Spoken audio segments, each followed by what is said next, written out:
mercados reaccionaron muy loco. Muy loco.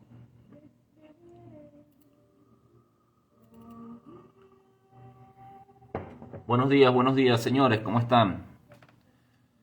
Volvemos a esta semana que tuvo un break. Good morning, America.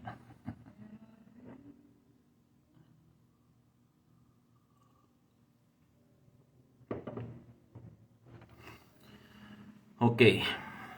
Ayer los mercados estuvo cerrado y hoy esperamos movimientos bajistas, ¿no?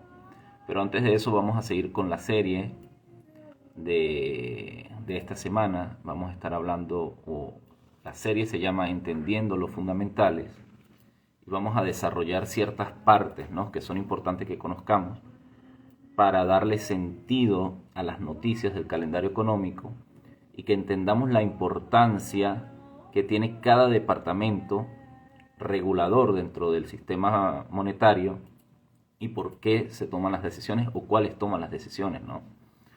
Esta serie me gusta, creo que es importante que el trader o la persona que se acerca a este tipo de negocio entienda en qué se está metiendo, entienda todo lo que implica este conocimiento y por qué es tan importante a la hora de tomar una decisión dentro del mercado.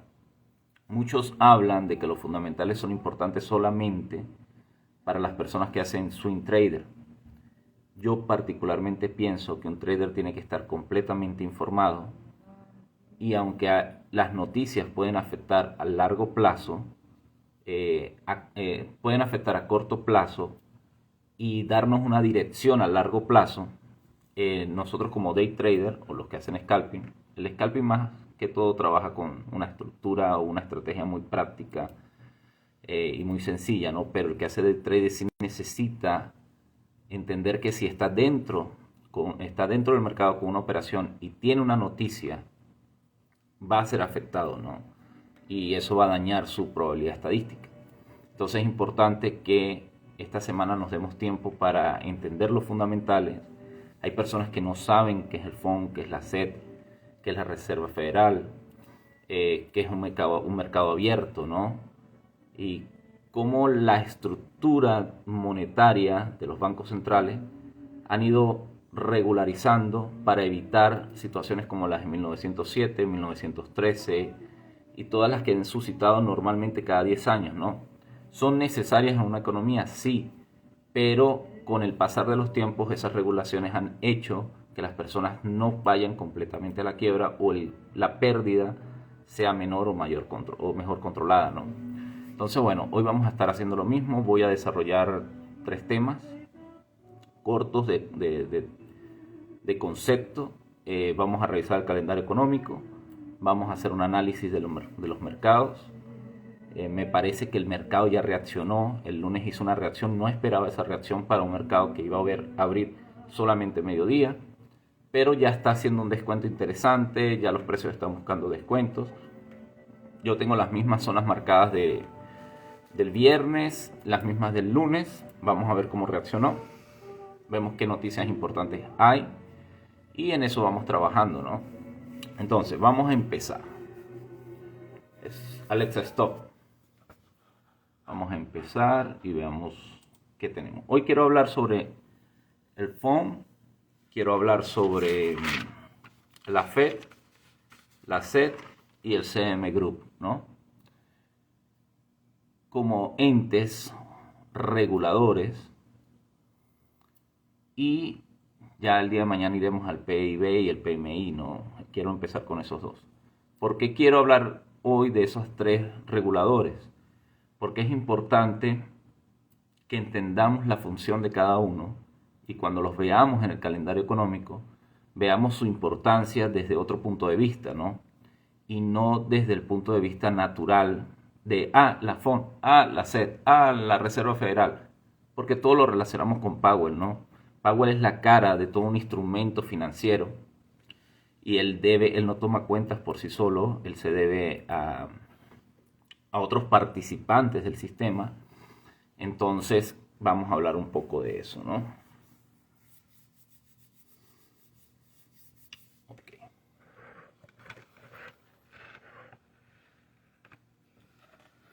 Ok, ok, ok, ok. Ok, el Comité de la Reserva Federal es un componente del sistema monetario, ¿no? Él se encarga o tiene la obligación legal de regular todas las operaciones de compra y venta que existen dentro del mercado de operaciones abiertas, ¿no? Entonces, sus siglas en inglés son, o el acrónimo es FOMC, Federal Open Market Committee, el Comité Federal de Mercado Abierto.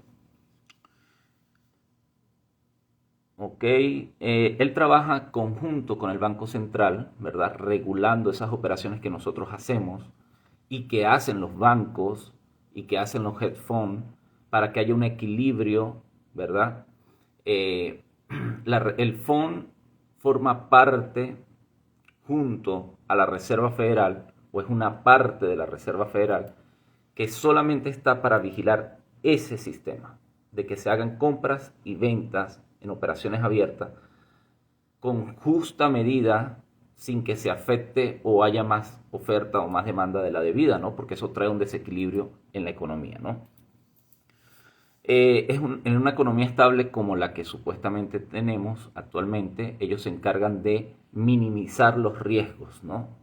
Al controlar las compras y las ventas. Yo me acuerdo cuando la pandemia, que el petróleo se fue a cero, a menos cero, el deber de ellos era pararlo. Ellos hicieron 3 stop y en el Nasdaq también ocurrió, hicieron 3 break según lo que dice la ley. Y yo me acuerdo que en ese momento estábamos operando en vivo una serie de personas. Y la persona que nos estaba enseñando en ese momento, él dice, a mí me parece ilegal que esto pase, ¿no? Y en el momento pues uno repite sin información. Y todos decíamos, sí, porque así es un sistema libre, si es un mercado libre, ¿por qué lo vas a parar? Hay que seguir en corto, hay que seguir en corto, ¿no? Fue un momento para hacer muy buen dinero, se hizo buen dinero. Pero ¿qué pasa? La función de estos departamentos o de estos eh, reguladores que se han creado es para evitar eso, que el mercado se hunda por completo por el exceso de ventas o se vaya a precios muy altos por el exceso de compras, ¿no? Porque hay noticias que empujan y dan notoria realidad de que esto va a pasar, ¿no? Entonces, en ese momento hacen 2 stops del Nasdaq, como lo dice el regulador, y luego bloquean por 30 minutos, ¿no? Evidentemente tus posiciones quedan o en stand-by o las cierras. Igual pasó con el petróleo, cuando se fue a pique y se mantuvo o llegó a cero, hubo varios breaks. Yo los vi. Volví, ¿me escuchan? Se cayó el internet. Si me escuchan, por favor, una manito, alguien que me salude.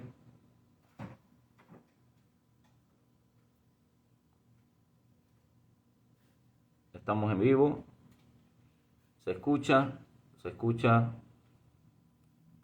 ¿Se escucha? Ok, volvimos. Hubo un problema con el internet y se cayó. Y estaba interesante lo que estaba diciendo. Se me fue un poco, ¿no? Creo. Ok. Entonces, si es necesario las libertades, sí son necesarias, pero recuerden que los fondos que se manejan en la bolsa son fondos grupales, ¿no? Implican muchas personas, aunque alguien dé la cara por un banco, por la Reserva Federal, involucra a todo un ecosistema económico que debe ser cuidado y tiene que ser respaldado, ¿no? Y esa es la función de estos organismos. Entonces, la FOM es el Federal Open Market Committee, es un componente del sistema de la Reserva Federal que tiene la obligación legal de suprimir o supervisar las operaciones del mercado abierto. Son todas las operaciones de compra y venta realizadas por el Banco Central y operaciones con el sector público y con el sector privado, ¿verdad? La FON es el primer instrumento que usa el Banco Central para regularizar. Y ahí eso nos conecta con las tasas de interés. Entonces vamos a pasar a la Fed. En esta parte del FON, es que no tengo me quedé sin internet. En la parte del FON es importante entender que las operaciones de mercado abierto es todo lo que ocurre en la bolsa bursátil entre la apertura y el cierre. Y eso incluye todas las transacciones hasta del Banco Central con los bancos privados o con otros países, ¿no? Por eso los bonos a 5, a 10, a 30 años, todo eso se regulariza y tienen un open y un close, y eso es lo que se llama operaciones de mercado abierto, y ellos la regularizan, ¿no? O les regulan, ¿no? Ok, ya salimos lo que es el FOM, vamos a la Fed, el Federal Reserve System, o la Reserva Federal como la conocemos todos, y es esa noticia que esperamos, ¿no? Pero normalmente cuando vemos en el calendario económico nos llama la atención más ver qué dice la Fed o qué dice el FOM, ¿no? Entonces, porque todos vamos a... La Reserva Federal me conecta con Jerome Powell y Jerome Powell me va a hacer ganar o me va a hacer perder dinero, ¿no? Ahora, ¿qué es la Reserva Federal? ¿Y por qué creemos que cada uno es un ente diferente, ¿no? Cuando no lo son? El FOM es parte de la Reserva Federal y cumple una función de regularizar, ¿no? Es un departamento dentro de la Reserva Federal. Entonces, la Reserva Federal realmente es el Banco Central de los Estados Unidos. Creo que no se le llama Banco Central como en otros países, se le colocó como Reserva Federal porque es mixto. La Reserva Federal o el Banco Central de los Estados Unidos funciona como un ente mixto. Eso me gusta. Están los gobernadores, eso tiene un nombre, gobernadores del sistema de la Reserva Federal, ¿verdad? Que están constituidos como un país, como un estado, con sus gobernantes, y cada uno representa una parte del sistema, pero que representa la parte pública. Pero tenemos 12 bancos centrales, o bancos de la no son bancos centrales, bancos de la Reserva Federal, que representan la parte privada de lo que llamamos Banco Central o lo que llamamos Fed, ¿no? Entonces es muy importante esto porque tenemos una conversión mixta entre los dos sistemas, ¿no? Por eso yo hablo en los live que las decisiones que toma la Reserva Federal tienen que estar equilibradas, porque puede dañar. La intención de ellos es no dañar al ciudadano de a pie, a la economía baja, pero tampoco dañar a las grandes inversiones, ¿no? Y esto tiene que ver con eso, porque se mantiene ese equilibrio entre privado y público. Los que somos de Latinoamérica entendemos que un gobierno que maneja todo el sistema monetario y no hay equilibrio de la parte privada, evidentemente terminan tomando decisiones como las de Venezuela, Nicaragua, Cuba, México, que afectan a los entes privados, ¿no? Y en las economías como la de Latinoamérica, la parte privada es la que genera los dividendos, ¿no? En este país el gobierno interactúa en las dos partes, mantiene el equilibrio, apoya a lo privado, y lo privado genera un ecosistema económico para las dos partes, y eso es muy importante, muy, muy importante. Entonces, la Reserva Federal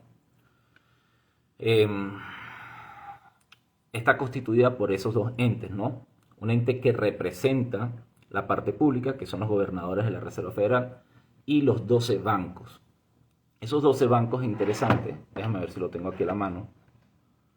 No sé si los tengo. Vamos a chequear a ver si lo tengo y si tengo internet, ¿no? Si tengo.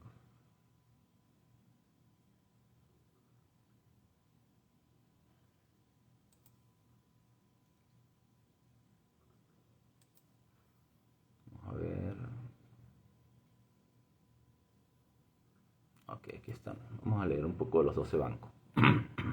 Está el Banco de la Reserva Federal de Boston, Banco de la Reserva Federal de Nueva York, Banco de la Reserva Federal de Filadelfia, Banco de la Reserva Federal de Cleveland, de Richmond, de Atlanta, Chicago, San Luis, Minneapolis, Kansas City, Dallas y San Francisco. Son los 12 bancos que representan la parte privada de la Reserva Federal y los gobernadores de la Reserva Federal, que representa la parte privada. Ellos estipulan, ellos calculan, ellos toman las decisiones de las siguientes políticas monetarias a seguir a corto y mediano plazo. ¿Por qué se toman las decisiones en las tasas de interés? Porque necesitan manejar la oferta de efectivo y de crédito, y eso lo hacen ellos. Eso lo hacen ellos midiendo el impacto en la parte pública y en la parte privada. Esa es la función de la Fed, ¿no? Ya conocemos a la Fed, ya conocemos el FOMC. Vamos a la SEC, que es la Comisión de Bolsa y Valores, ¿no?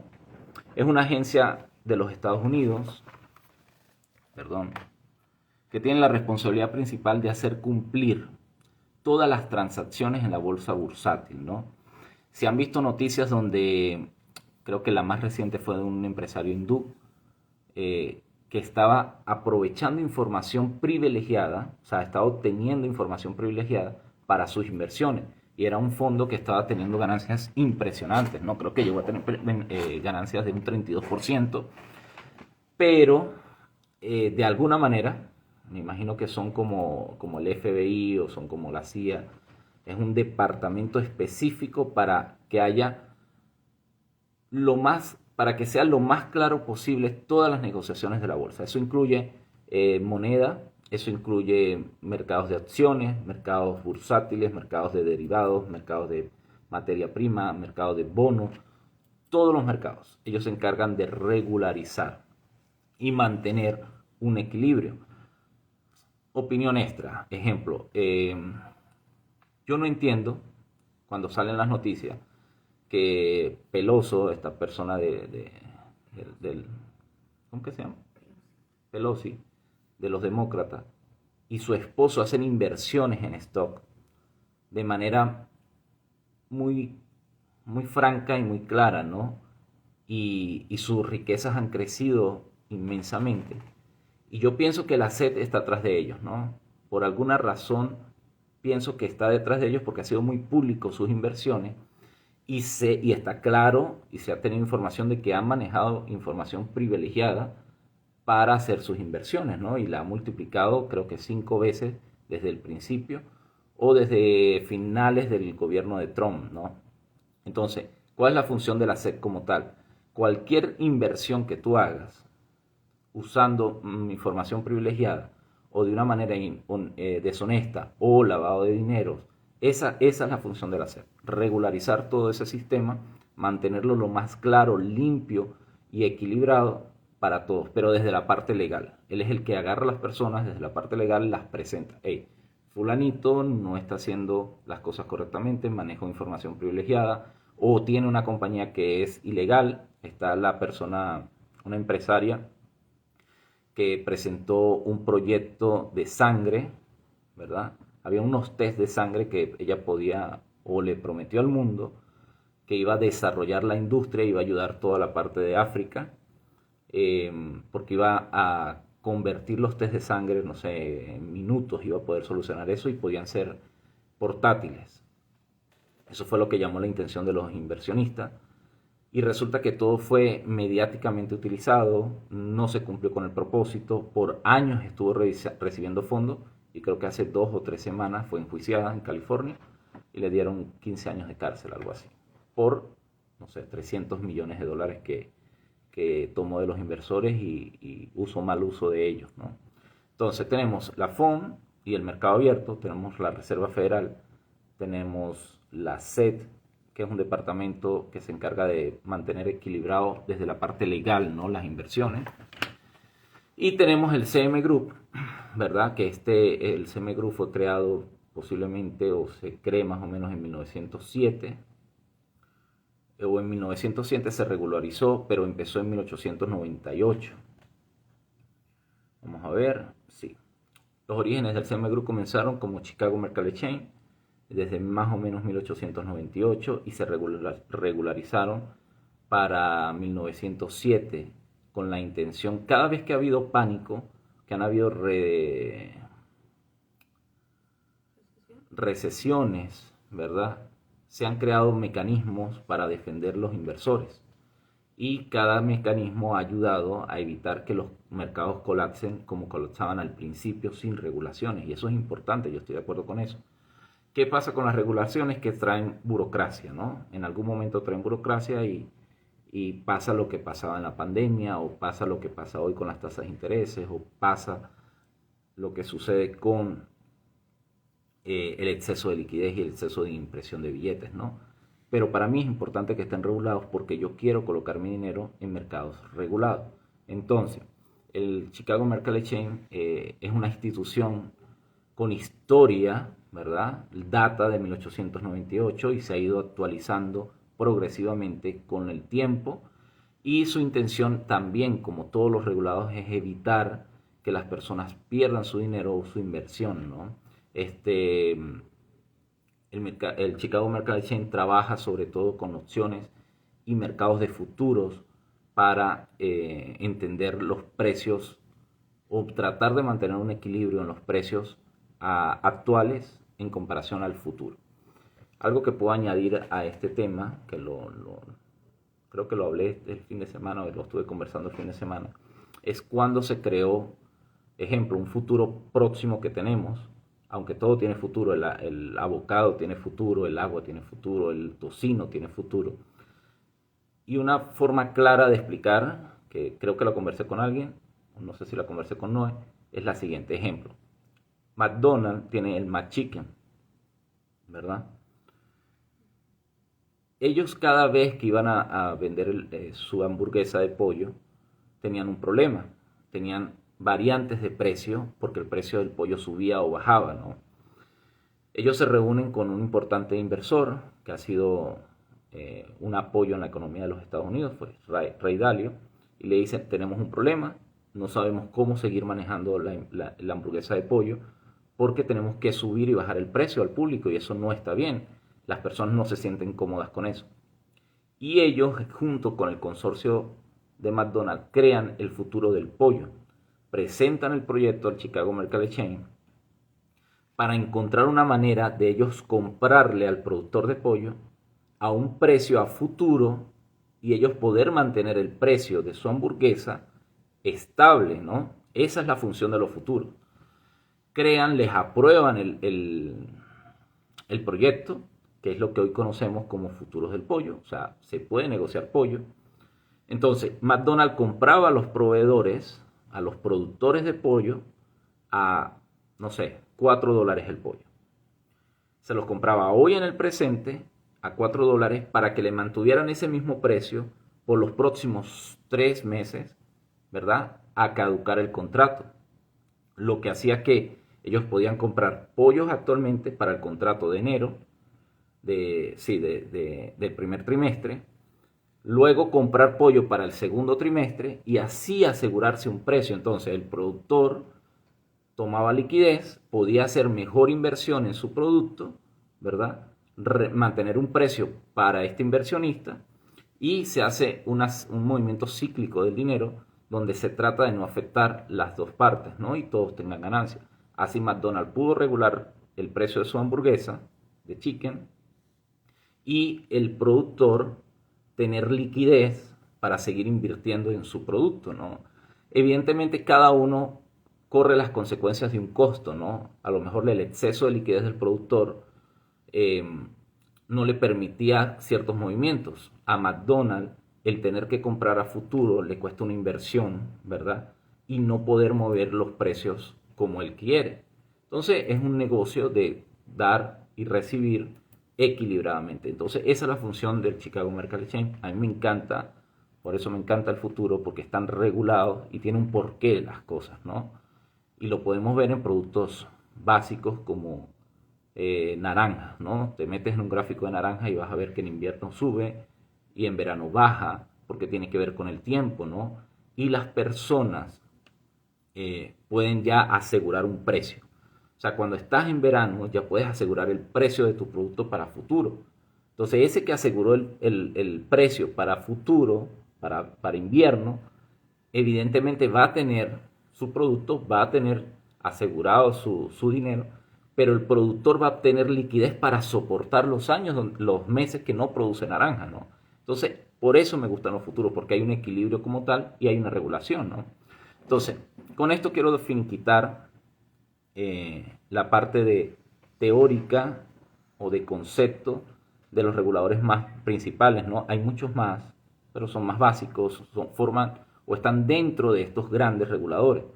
Entonces, conocimos del FOMC, conocimos de la FED, conocimos de la SEC, conocimos de las operaciones abiertas del mercado abierto, que forman parte de la Reserva Federal y del FOMC, y son oficinas o entes dentro de cada uno, ¿no? Y conocimos el mercado del Chicago Mercantile Exchange, ya me imagino que sabían un poco sobre ello, pero espero que el ejemplo de McDonald's de las naranjas les dé una visión clara de lo que son futuros. ¿Me gustan otros mercados? Sí, me gustan, ¿no? 100%, hay mercados muy buenos, pero siento que si nosotros como inversionistas estamos en mercados regulados, con brokers regulados, con leyes claras, vamos a tener mejores ganancias o ganancias más estables, ¿no? El apalancamiento es más justo, es más sano y eso hace que el inversionista sea más racional, que no pasa con otros mercados, ¿no? El apalancamiento del forex es duro, el de las opciones es duro también, pero eso de alguna forma o en algunos momentos convierte al inversionista irracional, sobre todo a nosotros los retail, ¿no? Un inversionista de alto rango no sufre esas consecuencias, pero nosotros sí las pudiésemos resolver, las pudiésemos sufrir. Entonces, chicos y chicas, vamos a ver el calendario económico, vamos a dar un repaso de los mercados. Esto formó parte de la serie Entendiendo los Fundamentales. Ya salimos de esta parte y nos vamos a lo que nos gusta a todos, ¿no?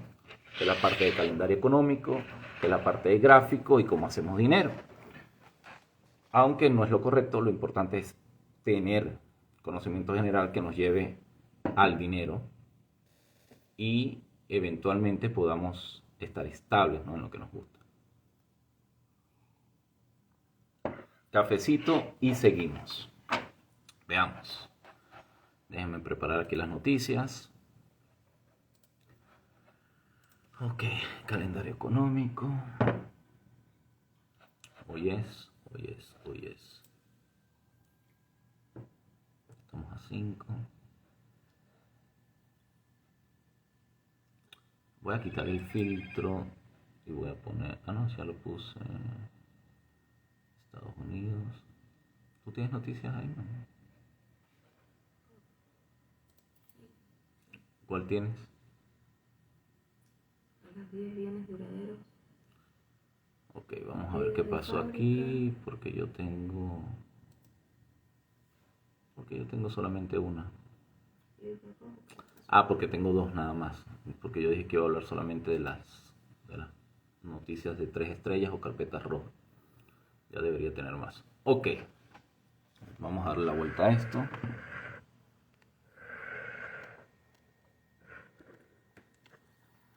Ok, me estoy fijando o quería hablar esta semana sobre todo de las carpetas rojas o 3 estrellas.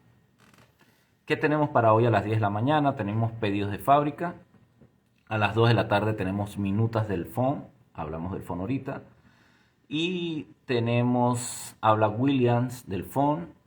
¿Quién es William? William es uno de los integrantes del Federal Open Market, ¿verdad? O conocido como el FOMC.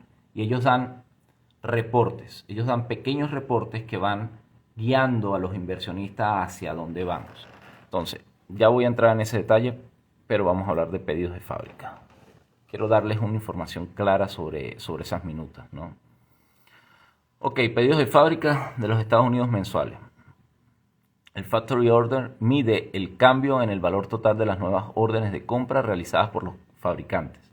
El informe también incluye una revisión de los datos de pedidos de bienes duraderos publicados aproximadamente una semana antes, así como datos nuevos sobre los pedidos de bienes no duraderos.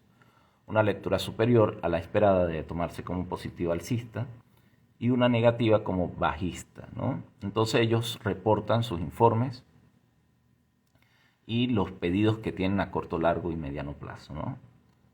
Este reporte es mensual, se espera un pronóstico de 0.8, el actual es de 0.4, o sea que va a haber un aumento interesante, 50%, está bien.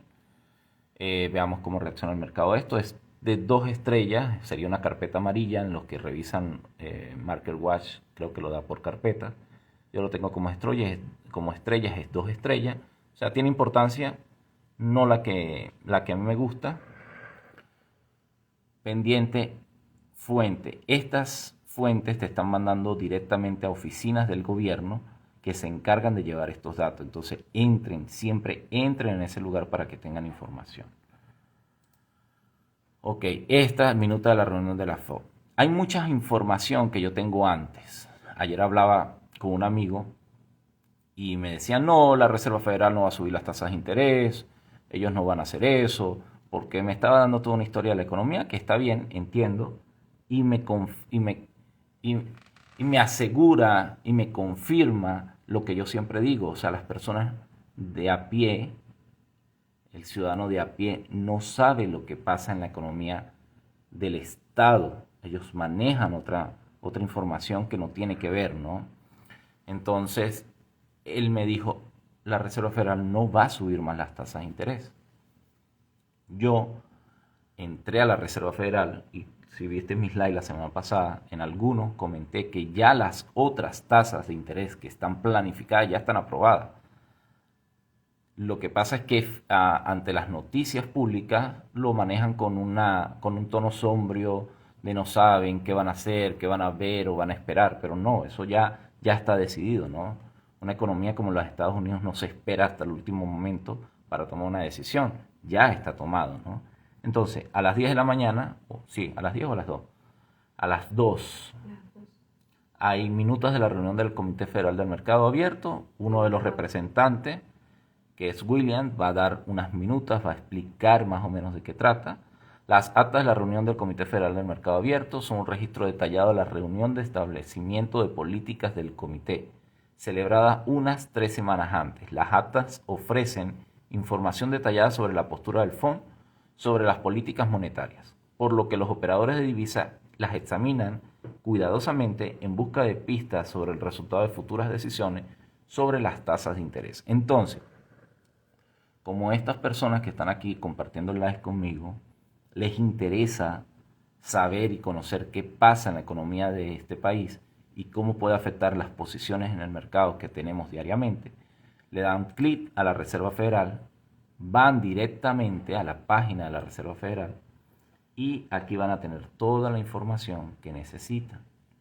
Y aquí van a tener todas las decisiones programadas que tienen la Fed. Y si siguen buscando van a encontrar los gráficos de cómo están establecidas ya las decisiones. Los gráficos dicen que estamos 74.8% de aprobación para las tasas de julio y tenemos 74.8% de aprobación para la tasa de septiembre. O sea que ya eso está 100% aprobado. Entonces, es importante que siempre visualicemos toda la información que nos ofrecen las fuentes que vienen directamente de páginas web creadas por el Estado para mantener informados a las personas. Cosa muy importante en los Estados Unidos es que toda la información es pública y todos tenemos acceso a ella. Lo que hay es que buscar, eso es lo importante, buscar. Sí, Alex, sí lo han nombrado, que ellos esperan el tema de subir las tasas de interés, pero siempre le dan ese tema turbio, ¿no? De que no, la inflación se está controlando, si se controla no las vamos a subir, pero a la final ya está preaprobado todo, ¿no?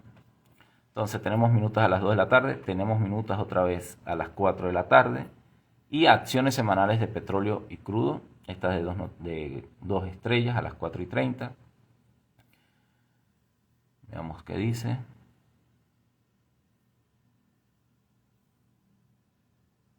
El Instituto Americano del Petróleo informa los niveles de inventario de las existencias de petróleo y crudo, gasolina y destilados de los Estados Unidos. Chévere, este inventario está fino, hay que revisarlo, vamos a ver cómo actúa o cómo afecta el petróleo. Entonces, el pronóstico, pero el pronóstico está menos. El actual es de menos 2.4 408 millones y el pronóstico es de menos 1,467. Ha bajado un poco, o va a bajar, va a bajar. Tengo que ver cómo este pronóstico va a afectar el mercado, ¿no? O sea, yo estoy esperando un mercado bajista o un movimiento bajista el día de hoy con grandes descuentos para que continúe la subida del mercado, ¿no? Pero no sé cómo vaya a reaccionar el tema del petróleo. Vi esta mañana por ahí un poco que el petróleo estaba consolidado, reaccionó en zonas importantes, pero estaba consolidado. Si tenemos, si sale, el inventario sale menor, es porque hubo uso de ese inventario. Si hubo uso de ese inventario, debemos comprar petróleo, ¿no? Entonces esto va a generar demanda, esto va a hacer que el precio del petróleo suba, ¿no? Me parece que ha bajado mucho el inventario, pero vamos a ver qué nos dice, ¿no? Igual, puedes ir a la fuente, y tener información de todo, o sea, de todo lo que pasa con respecto al petróleo. Ok, veamos qué noticias tenemos. Noticias de última hora, noticias que puedan mover el mercado de alguna forma. Tesla sigue recortando los precios de su producto. Dice Tesla recorta precios en Japón. Él ha ido haciendo un movimiento de precios de recorte de precios para aumentar las ventas, ¿no? A mí me parece que los precios de Tesla nunca han estado exagerados. Me parece que es un carro que está por la tecnología y lo que representa como marca de inversión dentro de la bolsa, sus precios están bastante buenos, en mi opinión, ¿no? Siempre los vigilo un poco porque es una marca que me gusta. Evidentemente me parece que Elon Musk es muy inteligente y maneja muy bien, se maneja muy bien dentro de las inversiones y siempre está tomando ganancias importantes en sus movimientos, ¿no? Los futuros de Estados Unidos caen mientras los datos de China reducen el apetito por el riesgo. Los mercados se ajustan. Los alcistas siguen apostando por el año del bono, incluso cuando la Fed observa aumentos de tasas. Siempre, eso es lo que yo digo, ¿no? La noticia de la Fed siempre observa aumentos de tasas, pero nunca lo afirman, sino lo mantienen ahí en las sombras, ¿no? La ansiedad económica de la clase media estadounidense decidirá las elecciones del 2024. No sé cuáles son las ansiedades, y nuestro presidente dijo que teníamos la economía más fuerte y que él la llevó al lugar donde estamos, ¿no? Pero bueno, no quiero dañar los sentimientos de los demócratas. Veamos Yahoo. ¿Qué tenemos en Yahoo? Esto no me interesa. Vamos a finanzas.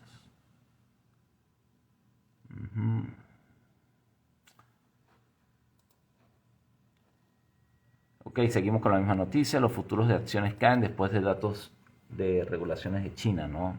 Ok, los futuros de acciones caen en medio de vientos en contra de China, con minutos de la Fed por delante, noticias del mercado de valores. Ok, veamos un poco qué es lo que pasó con China.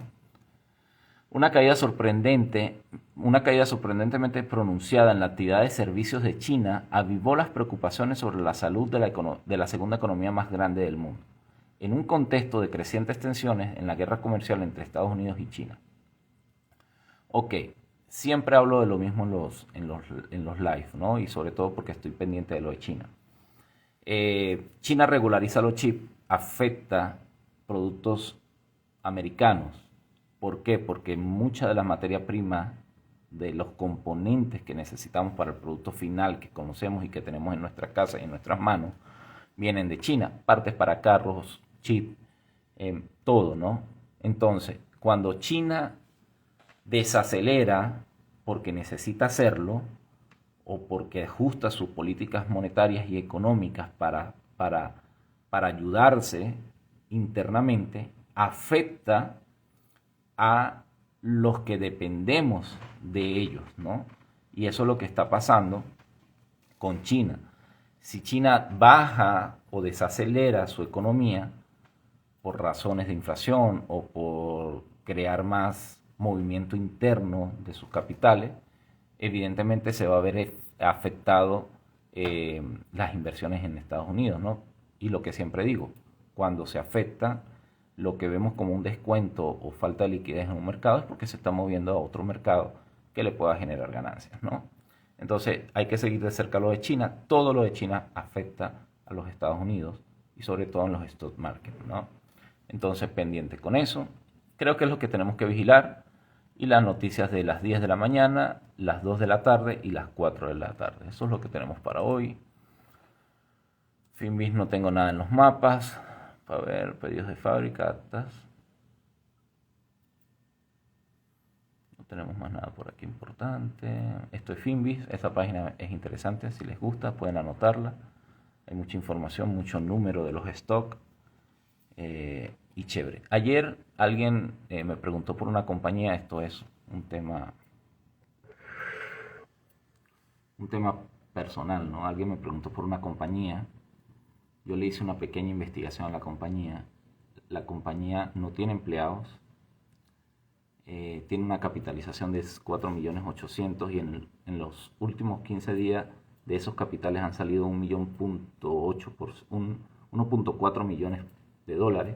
La acción bajó de 0.78 a 0.58. Yo casualmente le dije a Noé, si se vende en esta acción, se toman ganancias aquí.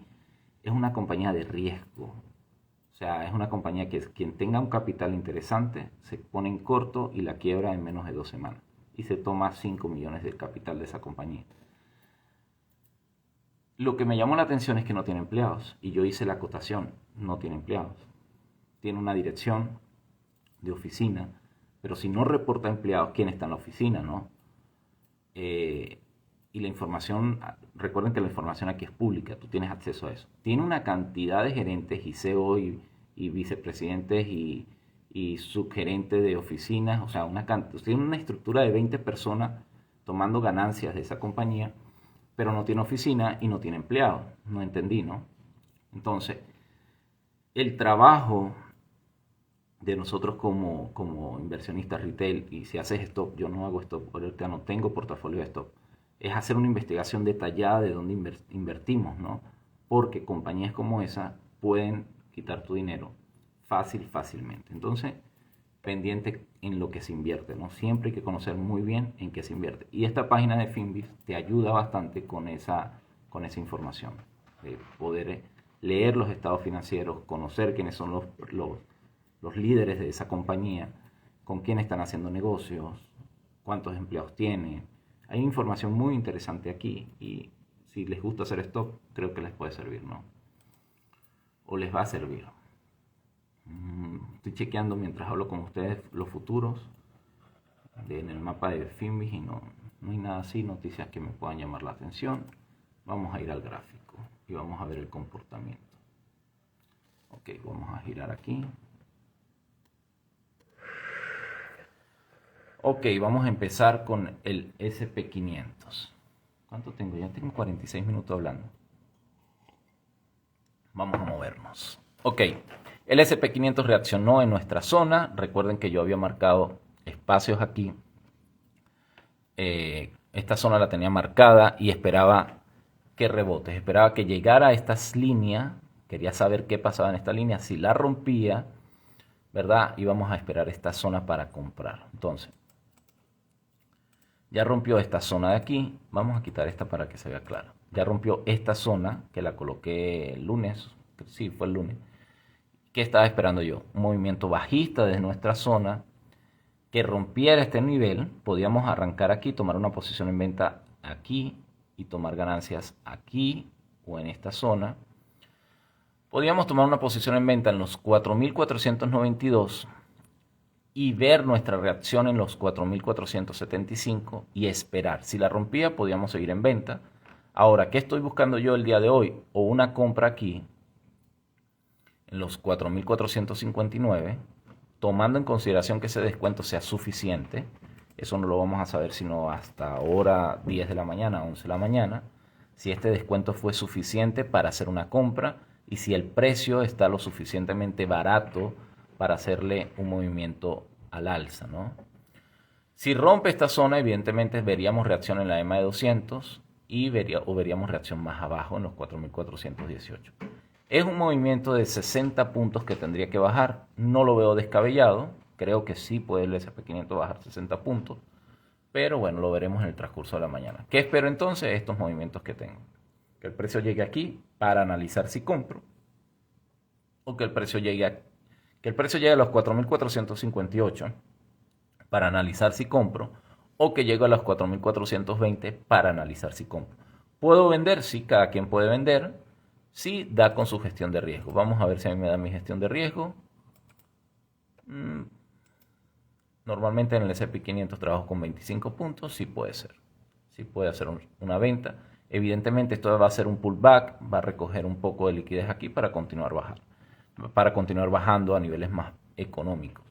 Pero no sé, me gustaría esperar. Normalmente cuando la tendencia está alcista, me gusta hacer compras y esperar un movimiento de descuento que me lleve a niveles más altos. Siempre digo lo mismo. Hay que estar en posiciones de donde está la liquidez, ¿no? Vamos a quitar esto de aquí. Con el Russell que tenemos, el precio reaccionó en este lugar. Recuerden que yo tenía esta zona como de vigilancia que esperaba que llegara a este nivel para subir o que busque este nivel para subir. Entonces no reaccionó el día que yo quería. Esto fue el lunes. No reaccionó, reaccionó en compra. Reaccionó en nuestra zona de ventas. Reaccionó bien, se mantuvo en nuestras zonas de precio.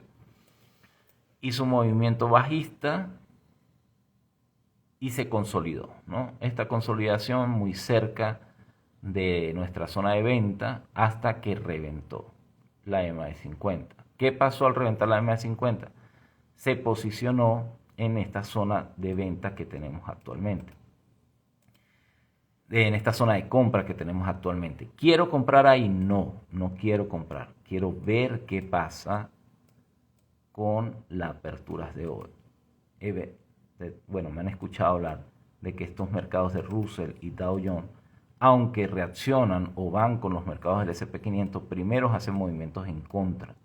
Primero ellos hacen, si el S&P 500 y el Nasdaq están en compra, ellos hacen movimientos en venta por 2-3 horas en venta, hasta que siguen el movimiento del S&P 500 y el Nasdaq, ¿no? No son contrarios 100%, no son inversos 100%, sino que hacen un movimiento inverso por un par de horas hasta que después siguen el movimiento del Nasdaq y el S&P 500. Es un tema de analizar, me gusta hacerle backtesting a eso y ya me di cuenta de ese movimiento, ¿no? Entonces, estamos en zona de compra. ¿Quiero comprar? No quiero comprar, me gustaría esperar que se desenvuelva ese precio de ese lugar. Es una zona buena para comprar, pero me gustaría más económico, ¿no? Me gustaría por los 1878 y ver su reacción en la EMA de 200 en los 1888. O sea, ver qué pasa aquí sería importante, ¿no? Veamos qué puede pasar aquí. Sería importante. Si rompe esta zona de compra me gustaría 100%, ¿no? Ok, eso tenemos con el Russell. Vamos a ver qué habla el Nasdaq. El Nasdaq es mi preferido. El Nasdaq reaccionó en nuestra zona, llegó a nuestra zona de venta. El Nasdaq es el mercado que yo más he seguido desde que hago futuros, ¿no? Ok, reaccionó en nuestra zona, fue de nuevo reaccionó en nuestra zona de compra, hizo su movimiento, buscó nuevamente las zonas de venta, ¿verdad? Y se consolidó. Esto fue el día lunes, ¿no? Ese movimiento que yo no esperaba que pasara el día lunes. Pero sí dio unos puntos interesantes, creo que dio 70 puntos, ¿no? Luego se movió y se consolidó muy cerca de nuestra zona de venta. Hasta que el día de hoy en la madrugada reaccionó, rompió la zona de compra que teníamos más próxima, rompió la EMA de 50 y sigue bajando, ¿no? ¿Qué va a pasar con ese movimiento? No sé, yo lo que sé es que esto que está aquí ya no existe, esto ya no es una zona que nosotros queramos vigilar. ¿Qué vamos a hacer? Yo había marcado esta zona como una zona de observación, esta línea no la puse hoy, recuerden, esta línea está desde el lunes, entonces esa reacción que está aconteciendo ahí me interesa reconocerla, seguirla y entenderla. ¿Qué va a pasar? No sé. ¿Qué me gustaría? Que el precio suba. ¿Qué me gustaría? Que el precio suba a la EMA de 50 y baje. Esto es lo que me gustaría el día de hoy. ¿Qué estaría buscando yo hoy? Posiblemente una venta en la apertura. Estoy diciendo que vendan en la apertura, no, es lo que yo quiero hacer. O estaría buscando una venta en la apertura, ¿verdad? Que me lleve hasta este nivel de compra y si tengo la oportunidad y está dentro de mis horarios de operación, hacer una compra en este nivel. Eso es lo que me gustaría el de hoy. Pero debo vigilar a ver qué pasa en este nivel de los 15.256 para ver si lo rompe. ¿Por qué yo espero que suba la EMA de 50? Porque para continuar bajando él necesita vender en un precio más alto. ¿Va a llegar hasta aquí? No sé, pero me gustaría saber qué pasa aquí y voy a marcar esa línea ahí también, ¿no? Quiero saber qué va a pasar en estos dos niveles. Si llega a este nivel y rebota, me gustaría, este es el precio de compra, 15.183 que me gustaría. Ahora, si rebota y se mantiene por encima de estos niveles, pues vamos a seguir buscando compras, ¿no? Entonces eso es lo que espero, esto es lo que me gustaría el día de hoy. Con respecto al Nasdaq, me gusta este movimiento, es lo que más espero. Y si veo un movimiento cerca de la EMA de 50, voy a vender en la apertura. Ese voy a vender no es que voy a vender, porque las personas a veces toman como que esto es una señal. No es una señal, es mi análisis y yo me ajusto y ajusto mi análisis a mi gestión de riesgo. Yo solamente hablo con ustedes en estos live para mostrarles más o menos cómo veo los mercados yo cada mañana, ¿no? Y cómo me preparo para ellos. Básicamente lo que hago con ustedes es lo que hago todos los días. ¿Qué pasó con el Dow Jones? Excelente, reaccionó a nuestra zona de venta, hizo el movimiento a nuestra zona de compra y se movió otra vez a nuestra zona de venta. ¿Qué pasó con esta zona de venta? No la han roto, luego del movimiento quedó consolidado y al igual que el Nasdaq, rompió. ¿Ok? Estas líneas las tenemos marcadas desde el lunes.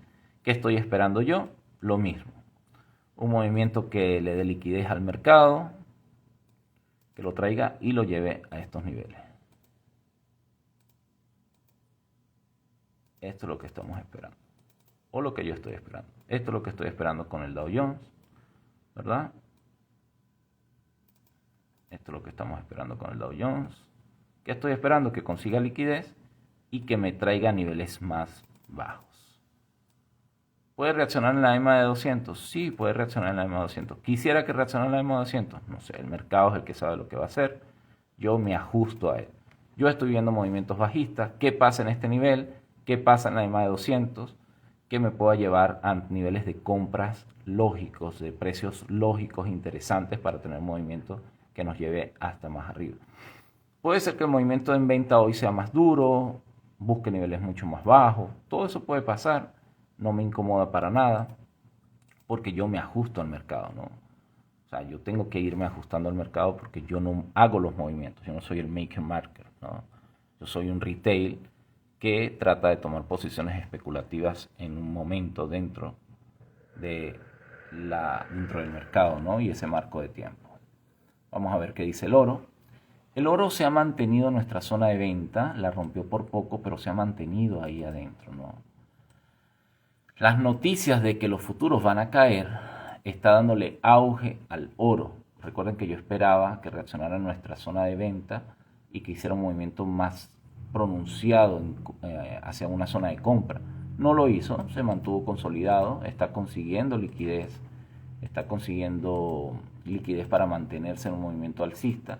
Eso me preocupa porque posiblemente podamos tener una caída más interesante de los mercados principales, ¿no?